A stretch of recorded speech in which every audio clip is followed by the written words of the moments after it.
بسم اللہ الرحمن الرحیم۔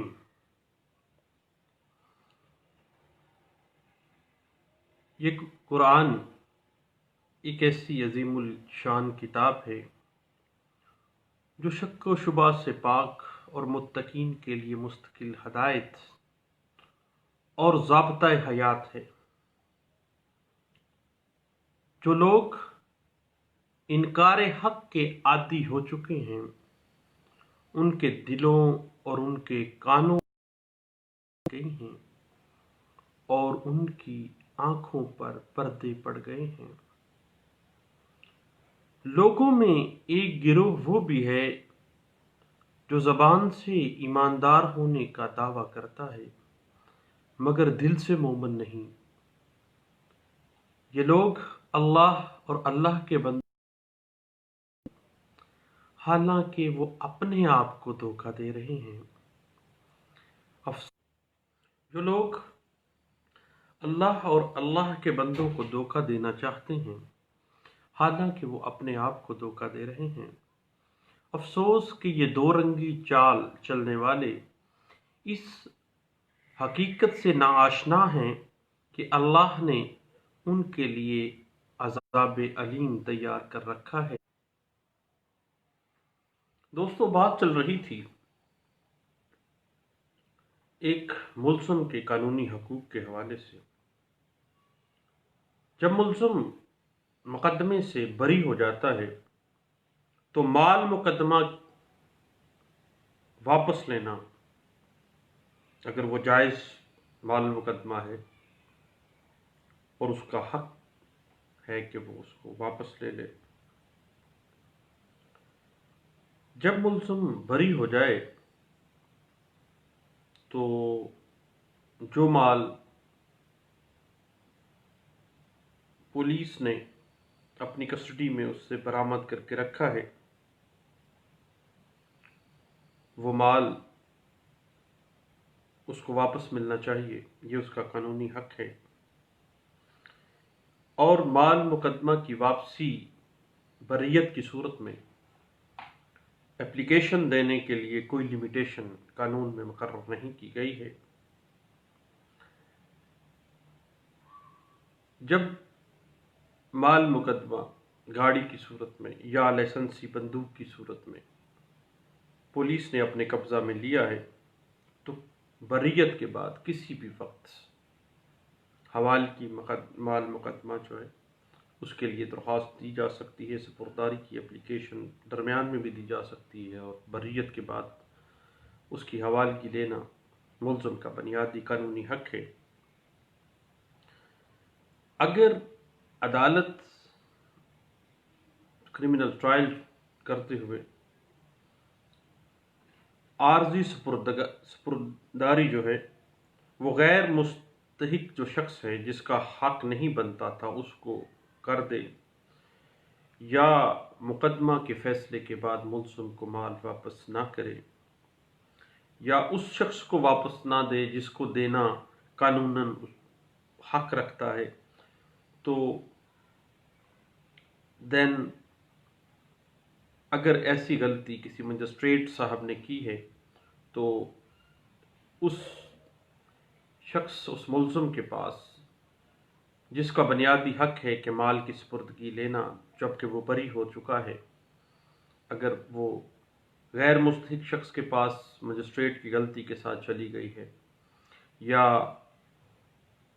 اس کو دیا نہیں جا رہی، اس کی حوالگی سپرداری درمیان میں بھی نہیں دی گئی اور بعد میں اس کو حوالے بھی نہیں کیا جا رہا، تو اس حوالے سے قانون میں سیکشن 520 مجموعہ ضابطۂ فوجداری 1898 سیشن کورٹ یا ہائی کورٹ میں درخواست حوالگی مال جو ہے وہ گزاری جا سکتی ہے، اور بریت کی صورت میں مال مقدمے کی واپسی ملزم کا قانونی حق ہے۔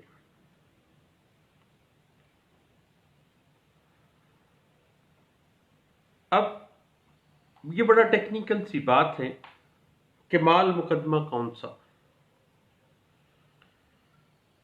جس سواری کے اوپر سوار ہو کے ملزم جائے واردات پر پہنچا اس کو اس لیے ضبط نہیں کیا جا سکتا کہ اس سواری کی نسبت کوئی جرم وقوع پذیر نہیں ہوا ہے۔ البتہ جو ہتھیار جرم کے ارتکاب کے لیے استعمال ہوئے ہیں وہ ضبط کیے جا سکتے ہیں۔ وہ گاڑی جس پہ ملزم جائے واردات تک پہنچا ہے وہ اصل مالک کا حق ہے، اور بریت اگر ملزم کی ہو گئی ہے دین وہ مال واپس لینا، اس گاڑی کا قبضہ واپس لینا اس کا قانونی حق ہے۔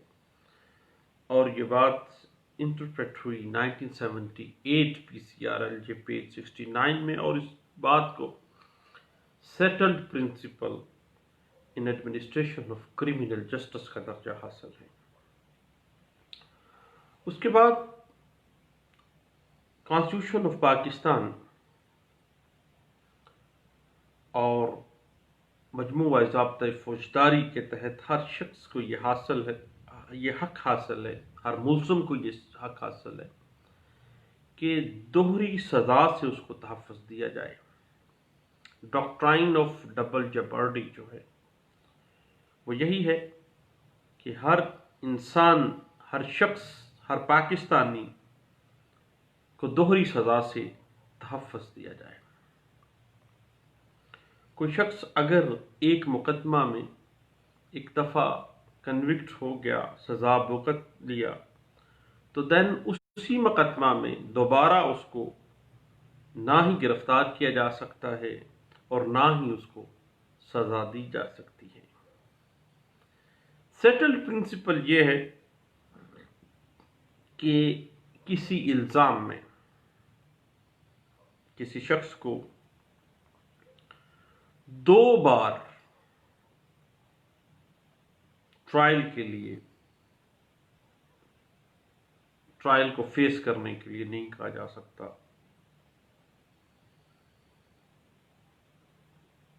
جبکہ ایک دفعہ وہ سزا کو بھگت چکا ہے اور دوبارہ اس کو اس الزام میں اور اس مقدمے میں سزا نہیں دی جا سکتی ہے جب ایک دفعہ وہ بھگت چکا ہے۔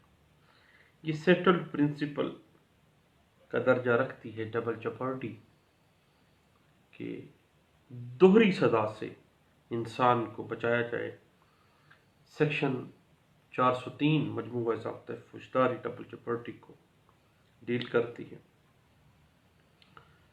اور یہ بات All India Reporter 1954 Supreme Court page 375 میں ڈسکس ہوئی، اور بعد میں 20 کے اجلاس میں یہ بات رپیٹ ہوئی ہے، اور PLD 2004 Lahore high court page 591 کے اندر اس بات کو بڑے اچھے انداز سے سیٹلڈ پرنسپل کے طور پہ انٹرپریٹ کیا گیا۔ یاد رکھیے گا کہ ایک بار ایک ملزم جب بری ہو گیا ہے یا ایک مقدمے میں وہ سزا یاب ہو گیا ہے تو دونوں صورتوں میں اس کو دوسری دفعہ دوبارہ اس مقدمے میں ٹرائل کو فیس نہیں کروایا جائے گا، دوبارہ اس کو مقدمہ میں سماعت کے لیے نہیں بلایا جائے گا۔ یہ بات انٹرپریٹ ہوئی 1998 PCRLJ پیج 1123 کے اندر۔ البتہ اگر ایک ہی نوعیت کے جرائم الگ الگ ہوں یا ایک ہی نوعیت کے جرائم جو ہیں وہ رپیٹ کیے گئے ہوں، دین ڈبل جیپرڈی، دوہری سزا سے تحفظ جو ملزم کا بنیادی حق ہے، یہ حق اس ملزم کو حاصل نہیں ہوگا، کیونکہ ایک ہی نوعیت کے جرائم الگ الگ طریقہ کار سے الگ الگ نوعیت سے دہرائے گئے ہیں۔ ایک مقدمہ میں ایک جرم کی بابت، ایک نوعیت کا جو جرم ہے ایک مقدمہ میں اس کی بابت، اس کیس میں، اس فوجداری مقدمے میں اس کو دوبارہ پریشان نہیں کیا جائے گا اور دوبارہ اس کو سزا نہیں دی جائے گی، نہ ہی اس کی کیس کو دوبارہ سماعت کیا جائے گا۔ یہ بات 2004 YLR پیج 348 میں اس بات کو انٹرپریٹ کیا گیا تھا۔ کے بعد بعض اوقات نامعلوم افراد کے اوپر مقدمہ درج کروا دیا جاتا ہے اور ملزم نامعلوم ملزم کے طور پہ گرفتار کر لیا جاتا ہے. دین شناخت پریڈ کروانے کا جو مطالبہ ہے ملزم کی طرف سے، وہ ایک ملزم کا قانونی حق ہے. اور جب ملزم کو یہ گمان ہو کہ پروسیکیوشن کے جو گواہان ہیں اس کو پہچان نہیں سکتے، تو اس کو حق ہے کہ وہ گرفتاری کے بعد یہ مطالبہ کرے کہ جیل میں اس کی آئیڈینٹیفیکیشن پریڈ کروائی جائے.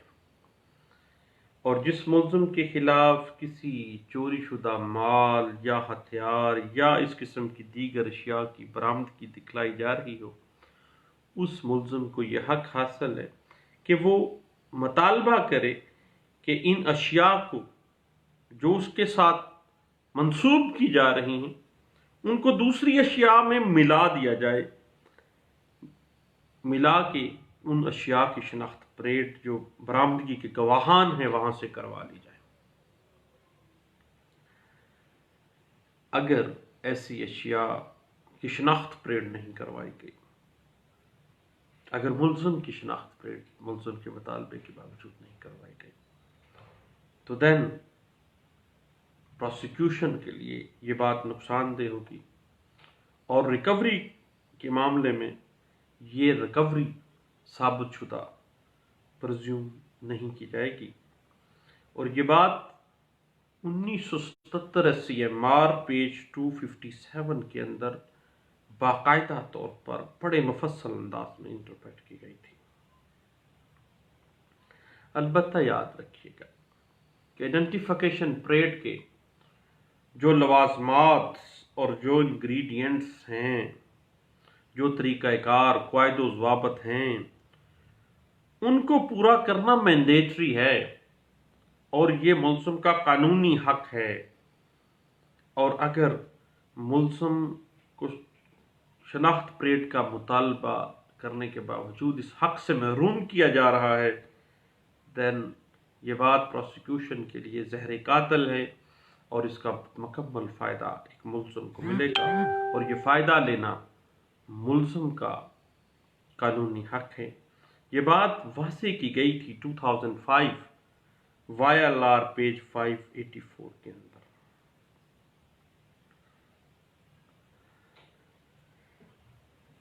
اس کے بعد قیدیوں کو جیل میں کسی اسپیشل وجوہات کے بغیر بیڑیاں نہیں پہنائی جائیں گی، نہ ہی ان کے ساتھ کوئی غیر معمولی سختی روا رکھی جائے گی، نہ ہی اس ملزم کے عزیز و اقارب کو، وکلاء کو، اس کے ملنے والے جو ملاقاتی ہیں ان کو اس ملزم کی ملاقات سے روکا جا سکتا ہے. اور اگر پولیس کی طرف سے یا جیل حکام کی طرف سے ایسا کیا جاتا ہے تو یہ سراسر ایک ملزم کے حقوق کے اوپر، قانونی حقوق جو قانون اس کو دے رہا ہے اس کے اوپر ڈاکہ ہے. اور BCO کے اجلاس اس بات کو انٹرپریٹ کر رہے ہیں کہ جیل مینول میں ملزم کو حق حاصل ہے کہ اس پہ بے جا سختی نہ کی جائے، اس کو خام خواہ میں بیڑیاں نہ پہنائی جائیں، اس کی ملاقاتوں کو نہ روکا جائے. یہ بات PLD 1974 Lahore high court page 78 note 78 ہے پیج 121 کے اندر اس بات کو بڑے مفصل انداز میں جیل مینول کی انٹرپریٹیشن میں واضح کیا گیا تھا. اس کے بعد اوپن کورٹ کے اندر ٹرائل کو فیس کرنا، اوپن کورٹ کے اندر کھلے عام سماعت ایک ملزم کا بنیادی قانونی حق ہے. ضروری نہیں ہے کہ فوجداری مقدمات یا بعض اوقات ایسے معاملات جن کا تعلق سیول میٹرز کے ساتھ ہو، ان کی جو ٹرائل ہے وہ کھلی عدالت میں ہی ہوگی۔ ہر شخص جو ہے ملزم کے خلاف جو کارروائی ہے اس کا مشاہدہ کر سکتا ہے۔ اوپن کورٹ میں ٹرائل ہوگا، اوپن کورٹ میں ٹرائل ہونا، اوپن کورٹ میں ٹرائل کو فیس کرنا، اوپن کورٹ میں ٹرائل چلنا ایک ملزم کا بنیادی قانونی حق ہے۔ لیکن اس میں ایکسیپشن یہ ہے کہ کسی خاص شخص کو بعض وجوہات کی بنا پر کوئی اسپیشل سفیشینٹ ریزنز ہونی چاہیے کہ عدالت اس کو کمرہ عدالت سے باہر بھجوا دے۔ البتہ ملزم کی ٹرائل کے لیے عدالت کسی بھی جگہ ہو سکتی ہے، اور جو کورٹ کا پریزائڈنگ آفیسر ہے اس کو عدالت کی جگہ کا فیصلہ کرنا ہے۔ ایک دفعہ اگر عدالت شروع ہو جائے تو پھر یہ عدالت ہر اسپیشل یا کسی عام بندے کے لیے کھلی ہوگی، کوئی بھی آ سکتا ہے، کوئی بھی پروسیڈنگز کو دیکھ سکتا ہے۔ اب اوپن کورٹ کے اندر ٹرائل کنڈکٹ ہونا ایک ملزم کا قانونی حق ہے، جو پاکستان میں مختلف اعلیٰ عدلیہ کے کیسز میں انٹرپریٹ ہوا ہے۔ لیکن جیل ٹرائل کے حوالے سے ہم نے پچھلے دنوں بھی گپ شپ لگائی ہے، کرمنل ٹرائل میں جیل ٹرائل کے حوالے سے عام حالات میں اوپن ٹرائل، اوپن کورٹ کے اندر ٹرائل جو ہے کنڈکٹ ہونا چاہیے، اور یہ ملزم کا قانونی حق ہے۔ لیکن اس میں ایک ایکسیپشن ہے کہ کسی خاص وجوہات کی بنا پر، وہ خاص وجوہات پبلک انٹرسٹ ہے، امن عامہ کا خراب ہونا ہو سکتا ہے۔ امن عامہ اگر خراب ہوتی ہے دین خاص وجوہات کے تحت کسی مقدمے کی جو سماعت ہے وہ جیل کے اندر، لیکن ہوگی وہ اوپن کورٹ۔ جو لوگ وہاں جانا چاہیں ود اسپیشل پرمیشن وہاں پہ جا سکتے ہیں، مشاہدہ کر سکتے ہیں۔ اور یہ بات PLD 1992 Karachi high court page 437 کے اندر انٹرپریٹ کی گئی تھی۔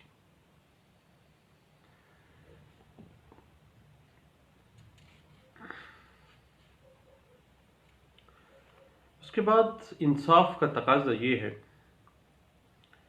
کہ جو ٹرائل ہے وہ غیر جانبدار ہو،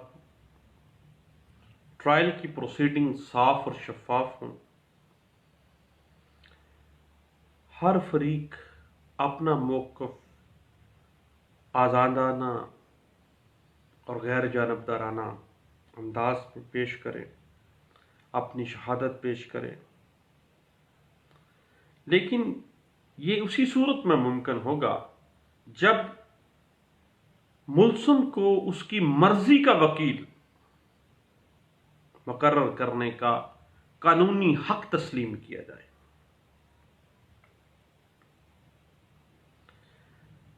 یاد رکھیے گا کہ ایک ملزم کا قابل قدر حق یہ ہے کہ وہ اپنی پسند کا وکیل مقرر کر سکے۔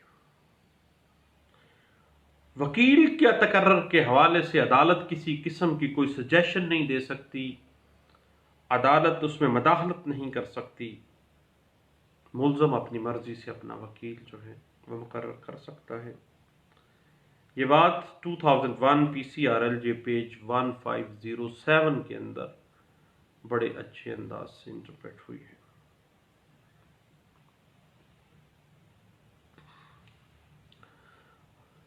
جب کوئی وکیل کسی مقدمے میں ایک ملزم کا وکیل اپوائنٹ ہو جاتا ہے تو وہ عدالت کا معاون ہوتا ہے، اور اسے مقدمے کی تیاری کے لیے مناسب وقت ملنا چاہیے۔ عام قسم کے روزمرہ جو آرڈرز ہیں وہ ایک جو عدالت ہے وہ وکیل کے بغیر اناؤنس کر سکتی ہے اور اناؤنس ہو جاتے ہیں. تاہم جہاں وکیل کی عدم موجودگی میں کوئی آرڈر ایسا کیا جانا ہے جس سے ملزم کو نقصان ہوتا ہے تو عدالت کو چاہیے کہ وہ کوئی بھی ایسا حکم صادر نہ کرے. اور یہ بات 1992 MLD پیج 287 کے اندر انٹرپریٹ ہوئی، کیونکہ مرضی کا وکیل کرنا ایک ملزم کا بنیادی قانونی حق ہے. جب تک ملزم گرفتار ہے اس کو بیل ایپلیکیشن، بیل پٹیشن فائل کرنے کا قانونی حق حاصل ہے.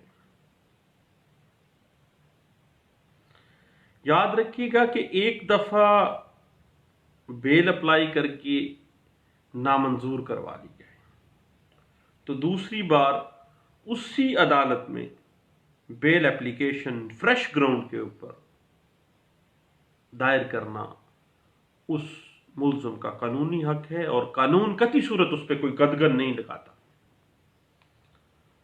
یہ بات سیٹلڈ پرنسپل کے طور پہ انٹرپریٹ ہوتی ہے، اور 20 کیس لاز میں یہ بات بار بار رپیٹ ہوئی ہے. 1982 SC PCRLJ پیج 693 کے اندر ایک مفصل بحث اس کے اوپر کی گئی تھی.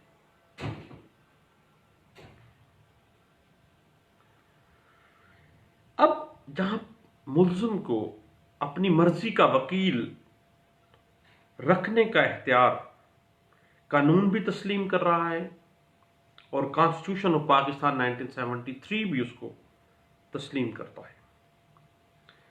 اب وکیل جب اس نے اپوائنٹ کرنا ہے تو اس کے کچھ لوازمات ہوں گے، کوئی فیسز کا بندوبست کرنا، کوئی اور معاملات کرنا. اب وکیل کو مقرر کرنے کے لیے ایک ملزم کو مناسب مہلت دینا، جو کم از کم 1 ہفتہ مہلت ہونی چاہیے وکیل ایک ملزم کر سکے، یہ ایک ملزم کا بنیادی قانونی حق ہے. اور یہ بات ایک settled principle in administration of criminal justice system کے طور پہ ایڈمٹ کی گئی، اور یہ بات 20 کے اجلاس میں انٹرپریٹ ہو چکی ہے. فرسٹ ٹائم ایک مفصل کیس اس پہ سامنے آیا، PLD 1973 Lahore high court full bench کا فیصلہ پیج 365 کے اوپر اس کو انٹرپریٹ کیا گیا تھا. بہت شکریہ، تھینک یو، اللہ حافظ.